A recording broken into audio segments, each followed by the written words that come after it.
அகிலம் நியூஸ் நேயர்களுக்கு வணக்கம். இன்றைய மதிய நேர பிரதான செய்திகள். முதலில் தலைப்புச் செய்திகள். திருமலை புத்தர் சிலை தொடர்பில் நாடாளுமன்றில் அமைச்சர் அதிரடி அறிவிப்பு. மாகாண சபை தேர்தலை நடத்த அரசு அச்சம். ஐக்கிய மக்கள் சக்தி சுட்டிக்காட்டு. ஜனாதிபதி அனுரவுக்கு திடீர் சிக்கல். ஈஸ்டர் தாக்குதலின் பிரதான சூத்திரதாரியை கைது செய்து விட்டீர்களா? அரசிடம் சஜித் கேள்வி. மன உளைச்சலில் அனுர. கொடூரமாக கொலை செய்யப்பட்ட மனைவி, உயிருக்கு பயந்து தப்பியோடிய கணவன். போதைப் பொருளுடன் சிக்கிய பிரதேச சபை உறுப்பினர். மீண்டும் ரணிலுக்கு ஏற்பட்டுள்ள சிக்கல், கைது செய்ய முடிவு. களமிறங்கிய சிஐடி குழு. தென்னிலங்கையில் உள்ள நூலகத்தில் நூதன திருட்டு, போலீசார் தீவிர விசாரணை. மனநோயாளியின் கத்திக்குத்தில் 7 பேர் படுகாயம், நடந்த பயங்கரம். கொழும்பில் இளம் தம்பதியினர் அதிரடியாக கைது, சிக்கிய கோடிக்கணக்கான பணம், பின்னணியில் யார்? தொடர்வடை விரிவான செய்திகள். திருகோணமலை கடற்கரையில் வைக்கப்பட்ட புத்தர் சிலையால் ஏற்பட்ட குழப்ப நிலைமை கட்டுப்பாட்டுக்குள் கொண்டுவரப்பட்டுள்ளதாக பொதுமக்கள் பாதுகாப்பு அமைச்சர் ஆனந்த விஜயபால தெரிவித்துள்ளார். நாடாளுமன்றில் இன்று இது தொடர்பில் விளக்கம் அளித்து பேசும் போதே இதனை தெரிவித்துள்ளார். இன்று அந்த புத்தர் சிலையை குறித்து விகாரையிலேயே வைக்குமாறு நாம் போலீசாருக்கு உத்தரவிட்டுள்ளோம். அத்தோடு பாதுகாப்பும் பலப்படுத்தப்பட்டுள்ளது. கரையோர பாதுகாப்பு திணைக்களத்தால் அங்கு சட்டவிரோதமாக நடத்தப்படும் கடையொன்று தொடர்பிலும் முறைப்பாடு செய்யப்பட்டுள்ளது. அது தொடர்பில் போலீசார் நீதிமன்ற நடவடிக்கையில் ஈடுபட்டுள்ளனர். நீதிமன்ற தீர்ப்பின்படியே செயற்பட வேண்டியுள்ளது. இந்த காணி தொடர்பிலான பிரச்சினையை நீதிமன்றத்திலேயே தீர்த்து கொள்ள வேண்டும். அது தொடர்பில் நாங்கள் உரிய நடவடிக்கை எடுத்த நிலையில் நீதிமன்றத்திற்கு காரணங்களை சமர்ப்பிக்க உள்ளோம். இதற்கு பின்னர் திருகோணமலையில் எந்த பிரச்சனையும் நடப்பதற்கான சாத்தியங்கள் இல்லை என்று தெரிவித்துள்ளார். கூட்டுறவு தேர்தல்களில் தோல்வி ஏற்படுவதால் மாகாண சபை தேர்தலை நடத்துவதற்கு அரசு அஞ்சுகின்றது என்று ஐக்கிய மக்கள் சக்தியின் நாடாளுமன்ற உறுப்பினர் கலாநிதி ஹர்ஷ டி சில்வா தெரிவித்துள்ளார். மாகாண சபை தேர்தல் தொடர்பில் சட்டம் இயற்றிக் கொடுப்பதற்கு நாடாளுமன்றம் தயாராகவே உள்ளது. பழைய முறைமையின் கீழ் தேர்தலை நடத்தலாம். ஆனால் கூட்டுறவு தேர்தல்களில் தோல்வி ஏற்படுவதனால் மாகாண சபை தேர்தலை நடத்துவதற்கு அரசு அஞ்சுகின்றது என்பதே உண்மை என குறிப்பிட்டுள்ளார். அத்துடன் எதிர்க்கட்சிகள் இணைந்து ஆளும் கட்சியை முடக்குவதற்கு சதித்திட்டம் தீட்டி வருகின்றமையும் குறிப்பிடத்தக்கது. மாகாண சபை தேர்தலை நடத்துவதற்கு வரவு செலவு திட்டத்தில் நிதி ஒதுக்கப்பட்டுள்ளது. எனவே தேர்தல் முறைமை தொடர்பில் தீர்மானம் எடுக்க வேண்டியது நாடாளுமன்றத்தின் பொறுப்பு என ஜனாதிபதி அனுரகுமார் திசாநாயக்க தனது வரவு செலவு திட்ட உரையில் வலியுறுத்தி இருந்தமையும் குறிப்பிடத்தக்கது.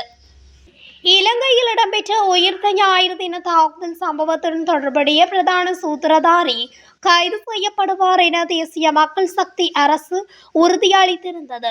குறித்த அவர் கைது செய்யப்பட்டு விட்டாரா என்று எதிர்க்கட்சித் தலைவர் சஜித் பிரேமதாச கேள்வி எழுப்பியுள்ளார். நாடாளுமன்றத்தில் நடைபெற்ற வரவு செலவு திட்ட குழுநிலை விவாதத்தில் கலந்து கொண்டு உரையாற்றுகையிலேயே அவர் மேற்கொண்டவாறு வினாக்கு தொடுத்துள்ளார். உயிர்த்த ஞாயிறு தாக்குதல் சம்பவத்துடன் தொடர்புடைய பிரதான சூத்திரதாரி கைது செய்யப்படுவார் என கொழும்பு பேராயரிடம் இந்த அரசு தரப்பினர் உறுதியளித்திருந்தனர். கடந்த ஏப்ரல் 21 முன்னர் தகவல் வெளியிடப்படும் எனவும் இவர்கள் குறிப்பிட்டிருந்தனர். அவ்வாறு நடந்ததா? சூத்திரதாரி கைது செய்யப்பட்டு விட்டாரா என்று கேள்வி எழுப்பியுள்ளார். இது அனுர அரசுக்கு சிக்கல் ஏற்படுத்திய ஒரு நிலையாக பார்க்கப்படுகிறது.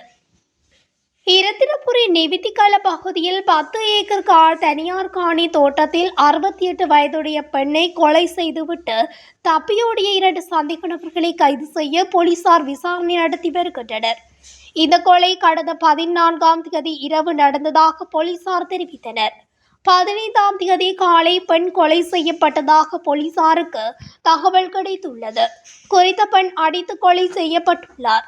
கொலையில் ஈடுபட்டதாக சந்தேகிக்கப்படும் 2 இளைஞர்கள் அப்பகுதியை விட்டு தப்பியோடி விட்டதாக போலீசார் தெரிவித்தனர். 2 சந்தேக நபர்களும் கொலை செய்யப்பட்ட பெண்ணின் 2 உறவினர்கள் எனவும் போலீசார் தெரிவித்தனர். கொலை செய்யப்பட்ட பெண் பதுரலியவில் உள்ள பெலவத்த பகுதியைச் சேர்ந்தவர் எனவும் 8 மாதங்களுக்கு முன்பு அந்த தோட்டத்திற்கு குடியேறியுள்ளார் எனவும் போலீசார் குறிப்பிட்டுள்ளனர். 2 சந்தேக நபர்களும் அங்குள்ள தோட்டத்தில் வசித்து வந்துள்ளனர். கொலை செய்யப்பட்ட பெண்ணும் அவரது கணவரும் இருந்த இடத்திற்கு அடுத்துள்ள தோட்டத்தில் தங்கியிருந்தனர். 2 இளைஞர்களும் மது அருந்திய பின்னர் கொலை செய்யப்பட்ட பெண்ணையும் அவரது கணவரையும் தடிகளால் தாக்கியதாகவும் கொலை செய்யப்பட்ட பெண்ணின் கணவர் தப்பியோடியுள்ளார்.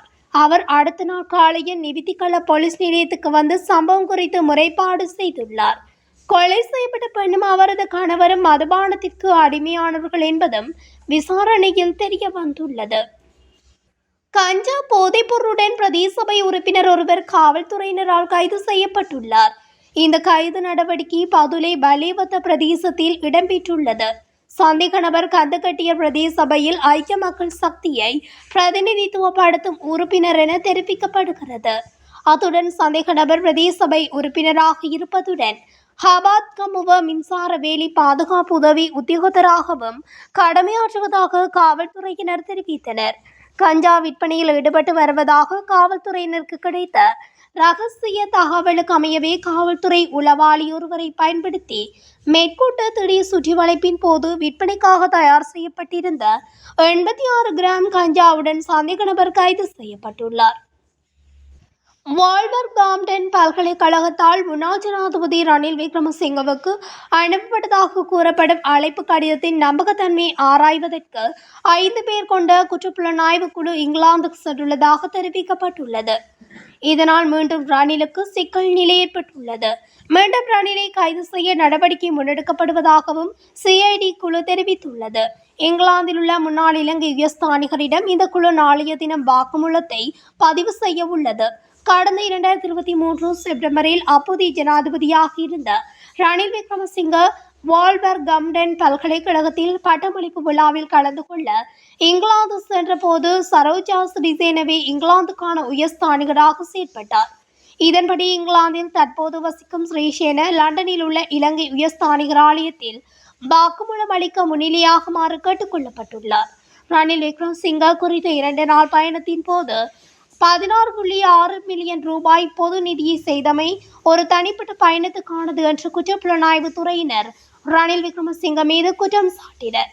இந்த சம்பவம் தொடர்பாகவே ரணில் விக்ரமசிங்க இந்த ஆண்டு ஆகஸ்ட் மாதம் கைது செய்யப்பட்டு பின்னர் பிணையில் செல்ல அனுமதிக்கப்பட்டமை குறிப்பிடத்தக்கது. மீண்டும் அந்த பிரச்சினை ரணிலுக்கு சிக்கல் நிலை ஏற்படுத்தியுள்ளமையும் குறிப்பிடத்தக்கது. கம்பகா கெனேகம் பொது நூலகத்தில் 2 லட்சம் பெறுமதியான தங்க நகை திருடப்பட்டு உள்ளதாக காவல்துறையினர் தெரிவித்தனர். நூலகத்துக்குள் நுழைந்த ஒருவர் நூலக உதவியாளரை கத்தியை காட்டி மிரட்டி அவர் அணிந்திருந்த நகையை கொள்ளையடித்துள்ளதாக மத்துக்கம காவல்துறையினர் தெரிவித்தனர். நூலகத்துக்கு உந்துள்ளியில் வந்த இருவரில் ஒருவரே இந்த குற்ற செயலில் ஈடுபட்டதாக கூறப்படுகிறது. இதனால் தென்னிலங்கையில் பதற்றமான நிலை உருவாகியுள்ளது. கண்டி மேததும்புர பகுதியில் உள்ள ஒரு வீட்டில் நேற்றைய தினம் அன்று இடம்பெற்ற நிகழ்வின் போது மனநல நோயாளி ஒருவருடன் ஏற்பட்ட மோதலில் குறைந்தது 7 பேர் கத்தியால் குத்தப்பட்டுள்ளனர். மனநல நோயாளி வீட்டில் இருந்தவர்களில் 2 பெண்கள் மற்றும் 5 ஆண்கள் கத்தியால் குத்தப்பட்டு கண்டி தேசிய மருத்துவமனையில் அனுமதிக்கப்பட்டுள்ளதாக போலீசார் தெரிவித்தனர். சம்பவத்தை அடுத்து சந்தேக நபர் உடுதும்புர போலீசாரால் கைது செய்யப்பட்டுள்ளார். கொழும்பு மொரட்டுமுள்ள போலீஸ் பிரிவின் கட்டுப்பைத்த பகுதியில் 25 கிராம் ஐஸ் போதைப் பொருளுடன் திருமணமான தம்பதியினர் கைது செய்யப்பட்டுள்ளனர். இன்று போதைப்பொருள் கடத்துவதாக கிடைத்த ரகசிய தகவலின் பேரில் முச்சக்கர வண்டியின் சாரதியான கணவரை 15 கிராம் ஐஸ் போதைப் பொருளுடன் போலீசார் கைது செய்தனர். இதனையடுத்து சந்தேக நபரிடம் நடத்தப்பட்ட விசாரணையில் அகுலான பகுதியில் உள்ள அவரது வீட்டில் சோதனை நடத்தப்பட்டிருந்தது. சந்தேக நபரின் மனைவி மேலும் 10 கிராம் ஐஸ் போதைப் பொருளுடன் கைது செய்யப்பட்டுள்ளார். இதனையடுத்து சந்தேக நபரிடம் நடத்தப்பட்ட விசாரணையில் மொரட்டுவையில் உள்ள அங்குலானா புகையிரத நிலைய சாலை பகுதியைச் சேர்ந்த 31, 21 வயதுடைய தம்பதியினரை கைது செய்யப்பட்டனர். இருவரும் நீண்ட காலமாக இந்த மோசடியில் ஈடுபட்டு வருவதுடன் இதன் மூலம் கோடிக்கணக்கான பணத்தினை சம்பாதித்துள்ளனர். இதற்கமைய சந்தேக நபர்கள் மொரட்டுவை நீதவான் நீதிமன்றத்தில் முன்னிலைப்படுத்தப்பட உள்ளனர். இந்த போதைப்பொருள் குற்றங்கள், கொலை, துப்பாக்கிச்சூடு போன்றவை தென்னிலங்கையில் கொழும்பில் அதிகம் நடந்து வருகின்றமை பதற்ற நிலையை ஏற்படுத்தியுள்ளது. இத்துடன் அகிலம் நியூஸின் இன்றைய மதிய நேர பிரதான செய்திகள் நிறைவடைகின்றன. தொடர்ச்சியாக செய்திகளை அறிந்து கொள்ள அகிலம் நியூஸ் ஊடகத்துடன் இணைந்திருங்கள். நன்றி, வணக்கம்.